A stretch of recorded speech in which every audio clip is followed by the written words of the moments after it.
بسم اللہ الرحمن الرحیم۔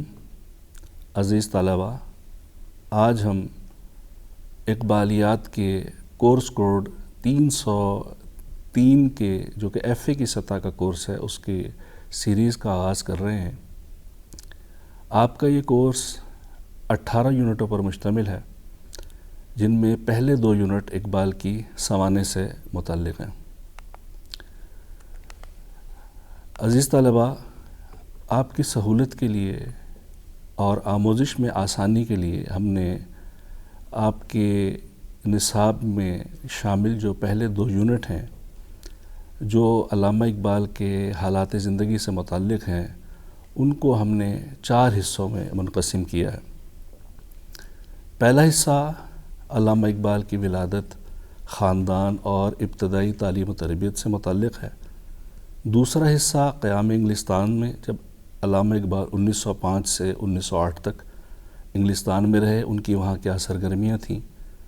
تیسرا حصہ انگلستان سے واپس جب وہ آئے ہیں تو 1908 سے 1918 تک، اور چوتھا حصہ 1918 سے ان کی وفات تک۔ آج ہم پہلے حصے کا مطالعہ کریں گے اور اس کے اہم نکات پہ بات چیت کریں گے۔ تو پہلا حصہ علامہ اقبال کی ولادت، خاندان اور ابتدائی تعلیم و تربیت سے متعلق ہے۔ عزیز طلبہ، علامہ محمد اقبال 9 نومبر 1877 کو سیالکوٹ کے کشمیری پنڈت گھرانے میں پیدا ہوئے۔ آپ کے والد کا نام شیخ نور محمد اور والدہ کا نام امام بی بی تھا۔ شیخ نور محمد ایک صوفی منش انسان تھے اور سیالکوٹ میں برقعوں کی ٹوپیاں بنانے کا کاروبار کرتے تھے۔ آپ کی والدہ بھی نیک سیرت اور خوش طینت خاتون تھیں۔ چونکہ ماں باپ دونوں دیندار اور پرہیزگار تھے، اس لیے دین سے لگاؤ اقبال کو ورثے میں ملا تھا۔ علامہ اقبال کی تعلیم و تربیت کا آغاز ایک دینی مدرسے سے ہوا۔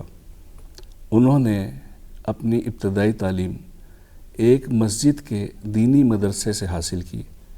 سیالکوٹ میں انہوں نے ایف اے تک پڑھا۔ 1891 میں انہوں نے مڈل کا امتحان پاس کیا، 1893 میں میٹرک کا امتحان اسکاچ مشن اسکول، اور 1895 میں ایم اے کا امتحان ایف اے کا امتحان اسکاچ مشن کالج سے پاس کیا۔ یہ کالج اب مرے کالج سیالکوٹ کے نام سے مشہور ہے۔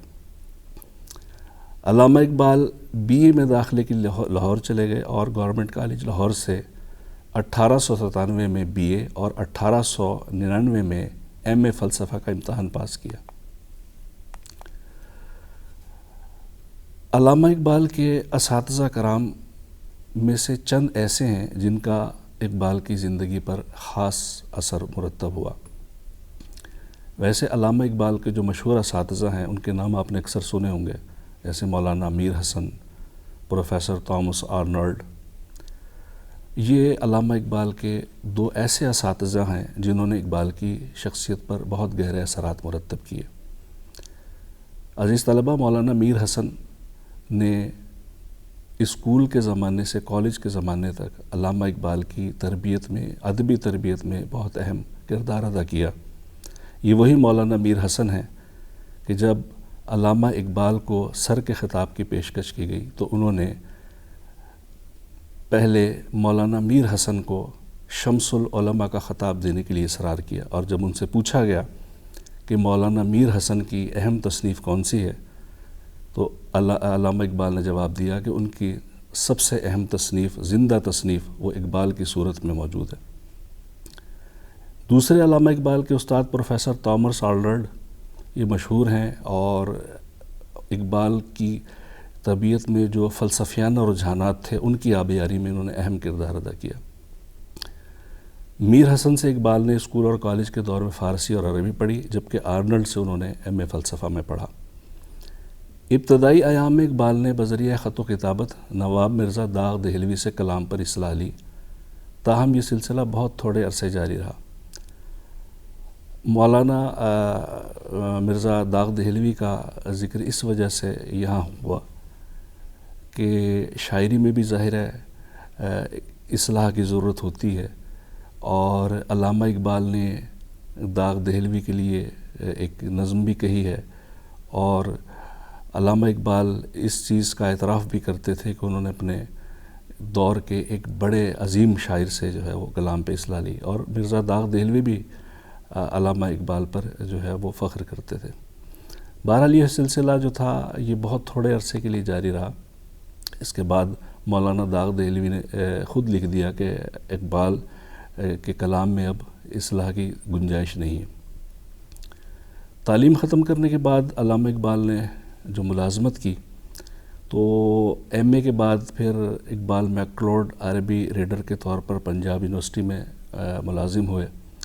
یہ ملازمت مئی 1899 سے 1930 تک برقرار رہی۔ پھر اس کے بعد جون 1903 سے اگست 1905 تک اقبال گورنمنٹ کالج میں اسسٹنٹ پروفیسر کے طور پر تعینات رہے، اور یہیں سے علامہ اقبال نے رخصت لی اور پھر اعلیٰ تعلیم کے لیے وہ انگلستان گئے۔ اس دور میں اگر آپ دیکھیں کہ ابتدائی دور میں علامہ اقبال کی جو تصانیف ہیں ان میں سب سے جو ان کی پہلی جو ان کی تصنیف ہے، اور پہلی نثری تصنیف بھی اور سب سے پہلی تصنیف بھی اقبال کی ہے، وہ معاشیات کے موضوع پر ہے۔ اس کا نام علم الاقتصاد ہے۔ اس کے علاوہ انہوں نے کچھ مضامین انگریزی سے ترجمہ کیے۔ شاعری میں اس دور میں اگر اقبال کی نظموں کو دیکھا جائے تو ان میں نالہ یتیم، ہمالہ، مرزا غالب، نالہ فراق، تصویر درد، ترانہ ہندی، نیا شوالا وغیرہ نے خاصی شہرت حاصل کی۔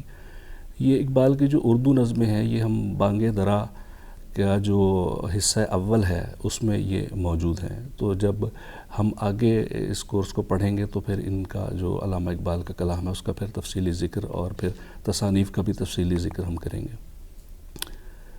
اگر شاعری کے موضوعات کو دیکھا جائے تو اس وقت علامہ اقبال کی شاعری میں جو ہمیں موضوعات نظر آتے ہیں ان میں قومی اور وطنی مسائل ہیں، مناظر فطرت سے اقبال کو گہرا لگاؤ تھا، اس کا ذکر ہے، حسن، عشق، زندگی، موت، یہ خاص تصورات ہیں جن سے اقبال کو دلچسپی ہے۔ اس کے علاوہ وطن کی محبت، ہندی قومیت کا احساس، یہ بھی اقبال کی شاعری میں ہمیں نظر آتے ہیں۔ اور اس کے ساتھ ساتھ ایک اہم رجحان جو دینی احساس ہے وہ بھی اقبال کے ہاں ملتا ہے، کیونکہ ہم نے پہلے آپ کو بتایا کہ ان کی تربیت ایک مذہبی گھرانے میں ہوئی تھی، اور یہ جو دینی احساس تھا یہ ہمیشہ پھر اقبال کی زندگی میں ان کے ساتھ رہا، اور اسی ایک دینی فکر کے ساتھ انہوں نے جو ہے وہ اپنے کلام کو بھی مزین کیا، اپنی نثر کو بھی انہوں نے جو ہے وہ اس سے جو ہے وہ مدلل کیا۔ تو یہ ہم نے اقبال کی جو ابتدائی زندگی تھی اس کی اہم چیزیں ہم نے، یا جو اہم نکات ہیں جو آپ کے یونٹ میں موجود ہیں، ہم نے ان کو اس میں ڈسکس کیا۔ جب آپ ان نکات کی روشنی میں اس یونٹ کا مطالعہ کریں گے تو آپ کو اس سے یقیناً جو ہے وہ اس کو سمجھنے میں چیزوں کو بہت آسانی ہوگی۔ آپ کی اس میں جو یونٹ ہے اس میں آموزش کے لیے جو ہے چند سوالات بھی دیے گئے ہیں، کچھ معروضی سوالات بھی ہیں، تو ان سوالات کو بھی آپ حل کیجئے، اور اس کے ساتھ ساتھ جو ہے وہ یہ جو نکات آپ کے سامنے اہم نکات پیش کیے گئے ہیں ان کی روشنی میں اپنے اس یونٹ کا تفصیلی مطالعہ کیجئے۔ تو امید ہے کہ آپ کو آموزش میں، سیکھنے میں، سمجھنے میں آسانی ہوگی۔